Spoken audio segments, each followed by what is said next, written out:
என்னை படைத்த என்னுடைய ரப் நான் கேட்காமலே எனக்கு ஆரோக்கியத்தை தந்தான். நான் கேட்காமலேயே அழகுபட என்னை படைத்தான். நான் கேட்காமலேயே அழகான கண் குளிர்ச்சியுடைய மனைவிகளை தந்தான். நான் கேட்காமலேயே எனக்கு குழந்தை செல்வத்தை தந்தான்.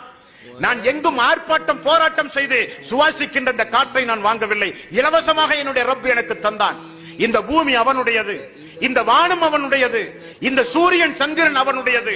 அவனுக்கு நிகராக யாரும் இந்த உலகத்தில் இல்லை என்கிற நம்முடைய ரப்பை, நம்முடைய அல்லாஹுவை நான் மரணிப்பதற்குள் என்னை சார்ந்திருக்கிற என்னுடைய சகோதரிடத்தில் நான் எடுத்துச் சொல்லிவிட்டுத்தான் மரணிப்பேன் என்கிற சபதத்தோடு இங்கிருந்து நாம் சென்றால் நம்மில் ஒவ்வொருவரும் ஒவ்வொரு தாயிகளாக, பிரச்சாரர்களாக நம்முடைய அறிவை வளர்த்துக் கொண்டு இஸ்லாத்திற்கு நாம் ஒவ்வொருவரும் உபகாரம் செய்ய வேண்டும். அல்லாஹ் சொல்கிறான், எனக்கு நீங்கள் உபகாரம் செய்தால் நான் உங்களுடைய பாதங்களை உறுதிப்படுத்துவேன், உங்களுக்கு நானும் உபகாரம் செய்வேன் என்று அல்லாஹ் ரப்புல் ஆலமீன் சொல்கிறான்.